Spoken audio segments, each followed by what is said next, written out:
6월 25일 금요일 아침 기도에 오신 여러분을 환영합니다. 오늘 우리가 함께 나눌 말씀은 잠언 29장 1절에서 14절 말씀입니다. 다 함께 말씀 읽도록 하겠습니다.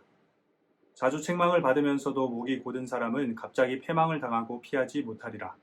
의인이 많아지면 백성이 즐거워하고 악인이 권세를 잡으면 백성이 탄식하느니라. 지혜를 사모하는 자는 아비를 즐겁게 하여도 창기와 사귀는 자는 재물을 잃느니라. 왕은 정의로 나라를 견고하게 하나 뇌물을 억지로 내게 하는 자는 나라를 멸망시키느니라. 이웃에게 아첨하는 것은 그의 발 앞에 그물을 치는 것이니라. 악인이 범죄하는 것은 스스로 올무가 되게 하는 것이나 의인은 노래하고 기뻐하느니라. 의인은 가난한 자의 사정을 알아주나 악인은 알아줄 지식이 없느니라. 거만한 자는 성읍을 요란하게 하여도 슬기로운 자는 노를 그치게 하느니라. 지혜로운 자와 미련한 자가 다투면 지혜로운 자가 노하든지 웃든지 그 다툼은 그침이 없느니라. 피 흘리기를 좋아하는 자는 온전한 자를 미워하고 정직한 자의 생명을 찾느니라.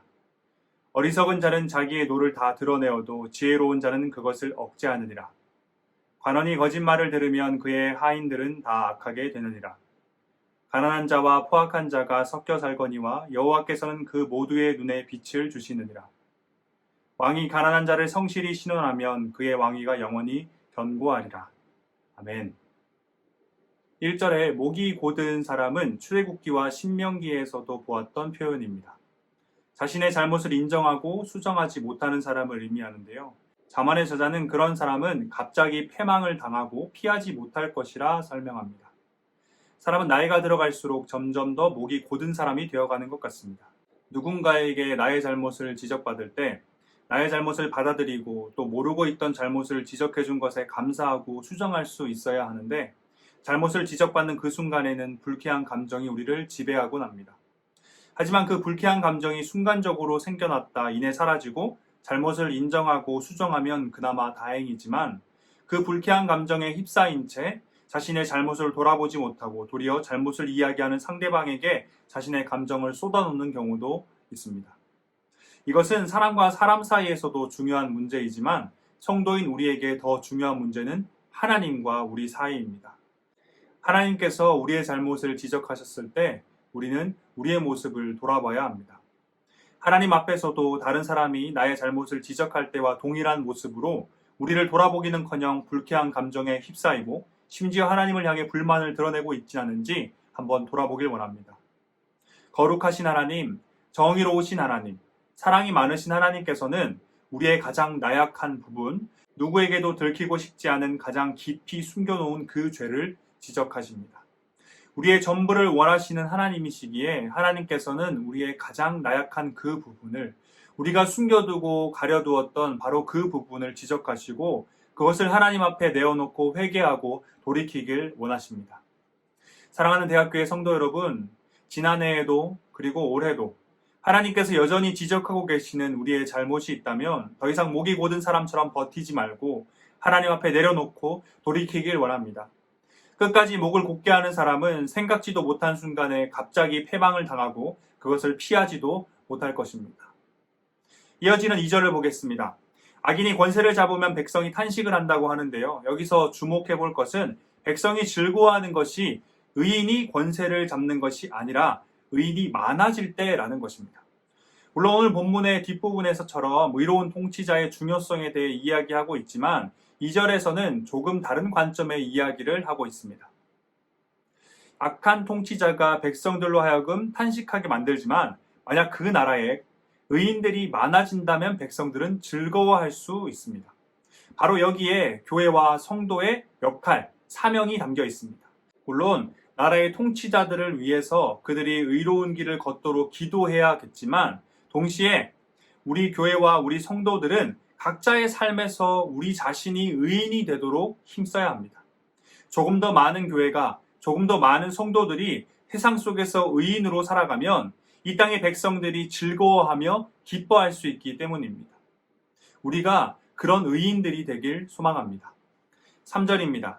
지혜를 사모하는 자와 창기와 사귀는 자가 나오는데요. 지혜를 사모하는 자는 아비를 즐겁게 한다고 합니다. 아비를 즐겁게 한다는 표현은 아비가 자녀에게 가르친 어린 시절부터 자녀에게 가르쳤던 그 귀한 믿음의 유산을 자녀가 잘 지키고 있음을 의미합니다. 그리고 믿음의 유산을 잘 지키며 살아가는 사람을 향해 잠언의 저자는 지혜를 사모하는 자라 말합니다. 이와는 반대로 창기와 사귀는 자는 바로 앞의 내용을 고려해 본다면 아비가 전해준 믿음의 유산을 제대로 지키지 못하고 죄 가운데 빠진 자녀를 의미합니다. 그리고 그런 자녀는 재물을 잃는다라고 설명하고 있는데 이것은 단순히 재물만 잃는다는 것이 아니라 믿음의 유산부터 재물까지 전부를 잃는다는 것을 의미합니다. 아주 강력한 경고라고 할 수 있습니다. 4절입니다. 정의로 다스리는 왕과 뇌물을 좋아하는 왕이 나오는데요. 나라를 견고하게 하는 왕은 정의로 다스리는 왕이며 나라를 멸망하게 하는 왕은 뇌물을 좋아하는 왕입니다. 사실 이 가르침은 성도인 우리뿐만 아니라 세상 속에서도 일반적인 상식에 가까운 이야기입니다. 하지만 수많은 뉴스를 통해 알 수 있듯이 우리가 살아가는 현실은 상식적이지 않습니다. 공식적인 자리에서는 정의를 외치지만 아무도 보지 않는 자리에서는 뇌물을 외치는 것이 우리가 살아가는 세상입니다. 이런 세상 가운데 성도인 우리가 해야 할 일은 식상하다 할 만큼 상식적인 그 가치를 지키면서 살아가는 것입니다. 식상하다, 모두가 아는 것이다 말은 많이 하지만 정작 현실에서 그렇게 살아가는 사람은 많지 않기 때문입니다. 정의로우신 하나님의 뜻을 따라 우리의 삶의 사소한 영역에서부터 정의로운 삶을 살길 원합니다. 5절과 6절은 함께 봐야 하는데요. 이웃에게 아첨하는 말을 듣는 사람은 그의 발 앞에 그물이 놓이는 것과 같고 이웃에게 아첨하는 말을 하는 사람은 스스로 올무가 되게 하는, 다시 말해 자기 자신에게 올무를 씌우는 것과 같습니다. 아첨하는 말은 자신의 이익을 쫓아 상대방에게 내뱉는 말, 혀와 말로 상대방을 녹이는 말이라고 할 수 있습니다. 이러한 말은 듣는 이와 말하는 이 모두를 함정에 빠뜨리는 말입니다. 우리에게 필요한 말은 바로 하나님의 말씀입니다. 6절의 뒷부분에서 의인이 노래하고 기뻐하는 이유는 아첨하는 말을 듣는 사람과 말하는 사람이 모두 함정에 빠졌기 때문이 아닙니다. 시편 119편 105절 주의 말씀은 내 발의 등이요 내 길의 빛이니이다. 의인에게는 하나님의 말씀이 발의 등이 되고 길의 빛이 됩니다. 그래서 의인은 세상 그 누구보다 안전하고 편안하게 길을 걸어갈 수 있고 그 결과 그의 입에는 노래와 기쁨이 넘쳐나는 것입니다. 자신의 이익을 위해 서로가 서로의 앞길에 덫을 놓고 자신 앞에 놓인 덫은 없는지 또 나를 위해 어디에 새로운 덫을 놔야 하는지 고민하는 세상에는 끝없는 긴장과 갈등과 공포 그리고 아픔밖에 없습니다. 서로가 서로에게 하나님의 말씀을 전해줄 때 서로의 발에는 등이 생기고 서로의 길에는 빛이 생깁니다. 그리고 그 길을 걷는 자들에게는 노래와 기쁨이 넘쳐날 것입니다. 세상 가운데 하나님의 말씀을 전하는 우리가 됩시다. 7절입니다. 의인은 가난한 자의 사정을 알아주나 악인은 알아줄 지식이 없느니라. 하나님께서는 가난한 자, 약한 자에게 관심을 가지십니다. 그들의 아픔을 헤아리십니다. 그런데 하나님께서는 가난한 자와 약한 자를 자신이 직접 도우시기보다는 의인을 통해서 도우십니다. 의인은 가난한 자의 사정을 알아주나. 물론 하나님께서 직접 역사하셔서 돕는 경우도 있습니다.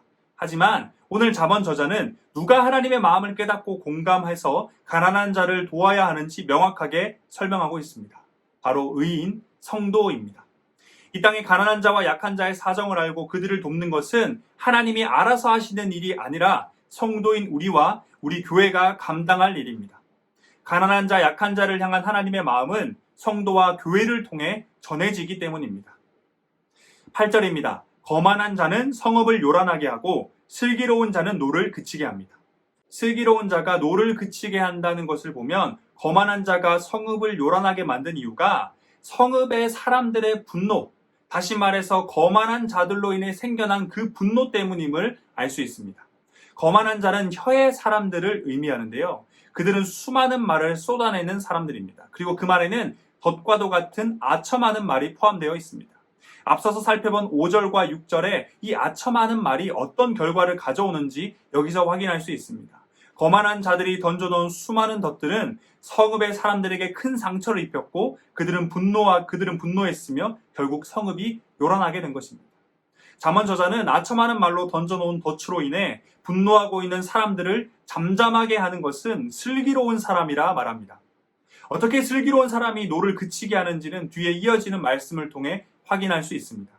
9절을 보기 전에 10절을 먼저 보겠습니다. 피 흘리기 좋아하는 자는 온전한 자를 미워하고 정직한 자의 생명을 찾습니다. 이것은 온전한 자와 정직한 자들의 길에 비춰지고 있는 그 하나님의 말씀의 빛, 그리고 그들이 자신에게 전하고 있는 그 하나님의 말씀의 빛이 이 피 흘리기 좋아하는 자들은 싫기 때문입니다. 피 흘리기 좋아하는 자들이 숨기고 싶고 가리고 싶고 드러내기 싫은, 인정하기 싫은 그들이 지은 그 수많은 죄들이 하나님의 말씀의 빛으로 인해 적나라하게 드러나기 때문입니다. 그렇게 구절의 말씀과 같이 이런 자들과 지혜로운 자들이 다투게 되면 지혜로운 자가 노하든지 웃든지, 다시 말해 어떠한 말을 하고 행동을 하든지 상관없이 피 흘리기 좋아하는 자, 미련한 자들은 다툼을 그치지 않고 자신에게 빛을 비추고 있는 그 성도들을 향해 모든 수단을 동원해서 공격하는 것입니다. 세상 속에서 성도가 겪게 될 이러한 상황을 예수님께서는 이렇게 말씀하십니다. 마태복음 10장 16절입니다. 보라, 내가 너희를 보냄이 양을 이리 가운데 보냄과 같도다. 이어서 예수님께서는 이리 가운데 있는 양이 어떻게 살아야 하는지 설명해 주시는데 뱀과 같이 지혜롭고 비둘기같이 순결하라고 말씀하십니다. 그리고 오늘 잠언 저자는 뱀과 같이 지혜롭고 비둘기같이 순결하기 위한 방법으로 이것을 가르칩니다. 11절입니다. 어리석은 자는 자기의 노를 다 드러내어도 지혜로운 자는 그것을 억제하느니라. 자신의 노를 억제하는 것, 이것이 수단과 방법을 가리지 않고 우리를 죽이려 달려드는 이리와도 같은 세상에서 우리가 살아가는 방법입니다. 예수님께서도 동일한 가르침을 주셨습니다. 마태복음 18장 22절 예수께서 이르시되 내게 이르노니 7번뿐 아니라 7번을 70번까지도 할지니라. 그리고 자신의 노를 억제하는 것은 또 다른 결과를 만들어내는데요. 그것은 바로 다른 이의 노를 그치게 하는 것입니다. 지혜로운 자는 자신의 노를 다스리는 자며 다른 이의 노 또한 다스리는 자입니다. 사랑하는 대학교의 성도 여러분, 예수님의 가르침과 같이 우리의 분노를 다스릴 수 있는 성도가 되길 원합니다. 사람이 얼마나 나약한지 우리는 우리가 가장 사랑하는 사람, 눈에 넣어도 아프지 않고 나의 목숨까지도 내어둘 수 있다고 말하는 그 사람에게도 분노할 수 있는 게 우리 인간입니다. 그렇게 우리의 힘으로는 결코 그 분노를 다스릴 수 없음을 인정하고 하나님의 은혜를 구해야만 합니다. 어쩔 수 없었다, 많이 참았다, 이 정도면 괜찮다라는 변명으로 우리의 분노를 다 드러내는 것이 아니라 예수님의 가르침을 따라, 잠언 저자의 가르침을 따라 하나님의 은혜를 힘입어 우리의 분노를 다스리는 자가 되어야 합니다. 그리고 나아가 서로에게 덫을 놓고 덫에 걸리며 고통스러워하고 분노하고 있는 이 세상 속에서 그 분노를 그치게 하는, 그래서 이 땅에 하나님의 나라가 세워지고 하나님의 통치가 이루어지게 하는 성도, 그런 성도가 되길 소망합니다. 이어지는 12절입니다. 관원이 거짓말을 들으며 그의 하인들은 악하게 되느니라. 윗사람이 거짓말에 귀를 기울이면 아랫사람 또한 악하게 된다는 것인데요. 이 구절을 한 문장으로 정리하면 윗물이 맑아야 아랫물도 맑다입니다. 어떤 공동체든 아랫물이 맑기를 원하면 윗물부터 맑아야 함을 기억하고 1절의 가르침과 같이 책망받을 때 목을 곧게 하는 것이 아니라 부드럽게 하고 뇌물이나 아첨하는 말 대신 정의와 하나님의 말씀을 따라야 할 것입니다. 13절입니다. 가난한 자와 포악한 자가 섞여 살거니와 여호와께서는 그 모두의 눈에 빛을 주시느니라. 여기서 눈에 빛을 준다는 것은 육체적인 생명, 정신적 활력을 주신다는 것을 의미합니다. 그런데 이 말씀을 얼핏 보면 하나님께서 가난한 자와 포악한 자 모두에게 적절한 판단도 없이, 다시 말해 도우심이나 벌하심 없이 육체적인 생명이나 정신적인 활력을 주고 계신다라고 생각할 수도 있습니다. 그런데 사실 이 구절은 죄인에 대한 하나님의 적절한 판단이 없는 것이 아니라 오히려 하나님께서 정하신 심판의 때가 반드시 온다는 엄중한 경고와도 같은 말씀입니다. 왜냐하면 공의로우신 하나님께서, 사랑이신 하나님께서 가난한 자 그대로 두시고 포악한 자를 그대로 두실 일이 없기 때문입니다. 현실은 의인과 죄인 모두가 하나님께 생명을 허락받고 있지만 지금 상황은 폭풍전야와도 같은 상황입니다. 그리고 그 상황은 결코 영원하지 않을 것입니다. 1절 말씀과 같이 갑자기 패망을 당하고 피하지 못할 것입니다. 데살로니가 전서 5장의 말씀과 같이 주의 날이 도둑같이 이를 것이기 때문입니다. 마지막 14절입니다. 왕이 가난한 자를 성실히 신원하면, 다시 말해 공정하게 재판하면 그의 왕위가 영원히 견고할 것입니다. 우리는 이 땅의 통치자들이 이런 원리를 깨달아서 가난한 자를 성실히 신원하는 통치자가 되도록 기도해야 합니다. 그리고 또한 동시에 영원히 견고한 왕위를 가지신 그 예수님이 다스리시는 그 나라에 대한 소망함을 가질 수 있어야 합니다. 세상의 나라는 유전무죄, 무전유죄라는 말이 있을 정도로 공정한 재판이 쉽지 않지만 예수님께서 다스리시는 그 하나님의 나라, 곧 완성될 하나님의 나라는 가난한 자를 성실히 신원하는 정의로운 나라, 사랑의 나라, 거룩한 나라입니다. 오늘 본문에서는 이 나라에 대한 이야기가 많이 나오는데요. 먼저 2절에서도 나옵니다. 의인이 많아지면 백성이 즐거워하고 악인이 권세를 잡으면 백성이 탄식한다.